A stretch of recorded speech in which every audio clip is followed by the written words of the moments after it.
What if you took a baby chimpanzee, just a few months old, separated it from its mother, and raised it exactly like you would a human child? Same food, same clothes, same crib, same love, same everything. Now, what if you raised that chimpanzee alongside your own 10-month-old baby as a nature versus nurture scientific experiment? Does that sound like the idea of a rational mind to you? Unfortunately, this is not a story plucked from the pages of a science fiction book. This really happened. This is the disturbing story of the ape and the child, a real psychological experiment where science collided with ethics, and two very young lives would never be quite as they should have been. The wildest of ideas. In the 1930s, a well-established psychologist, Winthrop Kellogg, had an idea. One question obsessed him. Is it nature or nurture that makes us human? If a child raised by wolves acts like a wolf, what happens when you raise an ape like a human? This was a man becoming utterly fixated by stories and accounts of feral children. Winthrop was able to convince a number of his peers that he and his scientist wife Luella should be granted permission, as well as scientific support, to carry out one of the most bizarre experiments ever conceived. A twisted experiment begins. Eagerly backed by the now infamous Yerkes Primate Research Center, Winthrop Kellogg and his equally keen wife Luella brought a baby chimpanzee named Gua into their family home. Gua, a female chimpanzee, was just 7.5 months old when she was taken from her mother, and the Kelloggs, just like the scientists at the Yerkes Primate Research Center, had no intention of ever reuniting them. To the Kelloggs and the scientists at the research center, how the lives of those involved in this experiment would be affected seemed to be no more than mere collateral damage. And Gua wasn't being separated from her birth mother for the purposes of simple observation either.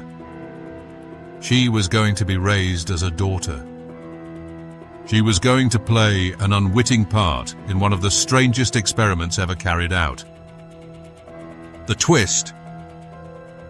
The Kelloggs had a son, Donald, himself only 10 months old at the time. Donald and Gua were to be raised side by side, just like normal siblings. A very unusual brother and sister. Gua was fed from a bottle. She slept in a crib. She was pushed in a stroller. She wore baby clothes. She and Donald played, laughed, and bonded just like real siblings. When Donald entered a room, Gua would run to him with excitement. If Gua cried, Donald hugged her. They were inseparable. Gua learned fast. She opened doors, operated light switches, solved puzzles. In some tests, she outperformed Donald quite significantly. She even showed emotional intelligence, seeking affection when scolded, just like a human child. Worryingly, both Winthrop and Luella weren't only interested in the differences in the psychological development of both Donald and Gua, but also in their physiological differences. This led to some odd, or even cruel, experiments being carried out by the couple. One such experiment involved Winthrop repeatedly hitting both Gua and Donald on the head with a metal spoon, hard enough so that he could hear the differences in sound with each strike. Supposedly, this was to try and detect if there was a difference in bone density between the two, even though both Winthrop and Luella already knew full well that there was a significant difference in Gua and Donald's bone density. Because X-rays had already been carried out, which were conclusive in their findings. Was this the act of purely inquisitive minds? Or slightly sadistic minds?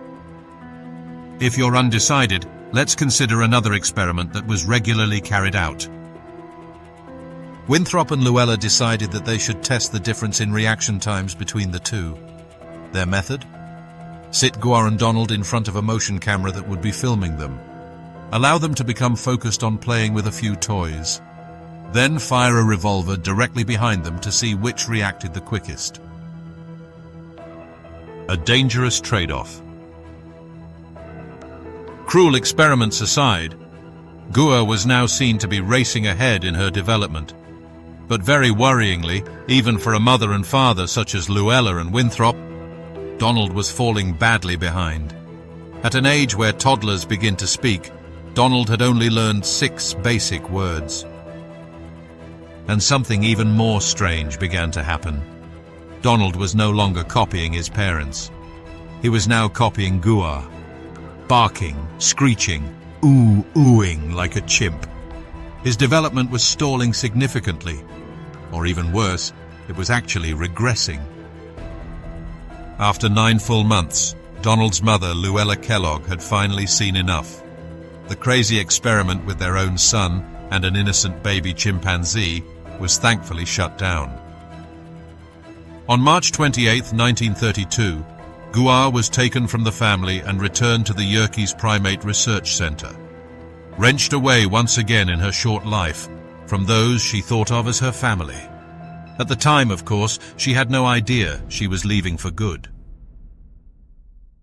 The fallout. You'd be forgiven for thinking that Gua, having been the subject of such an odd experiment, would now be left to live a relatively normal life, rebonding with her mother. But unfortunately, this was not the case. The research center viewed her as simply a specimen and continued to experiment on her relentlessly. Less than a year after returning, she died of pneumonia. She was just 3 years old. Donald grew up, became a psychiatrist. Outwardly, he seemed successful, but in 1973, he took his own life at age of just 43. Whether the experiment played a part in his fate, we'll never really know. What did we learn? The experiment did reveal something both important and useful. Gua could certainly mimic human behavior. She learned basic hygiene, used tools, even followed 95 spoken words. But she never spoke, or gave any indication that she might one day be able to. And in the end, biology had the final say. While Gua hit a developmental ceiling, Donald's ceiling was lowered quite significantly. The experiment that was meant to explore nature versus nurture may have harmed both human and chimpanzee subjects in the process. Was it really worth it? The Kelloggs published their findings in 1933. Some hailed it as groundbreaking and inspiring. Many others called it reckless and selfish. The ape and the child experiment lives on today as a case study in the limits of nature versus nurture and the dangers of unbounded, unbridled curiosity. So I ask you, where does this fall on your personal ethical scale? Bold science where boundaries need to be pushed, or a line that should never have been crossed? Please go ahead and let us know in the comments. And if you like true stories that are a little on the darker side, maybe even slightly disturbing, please like and subscribe for more deep dives into the darker side of science.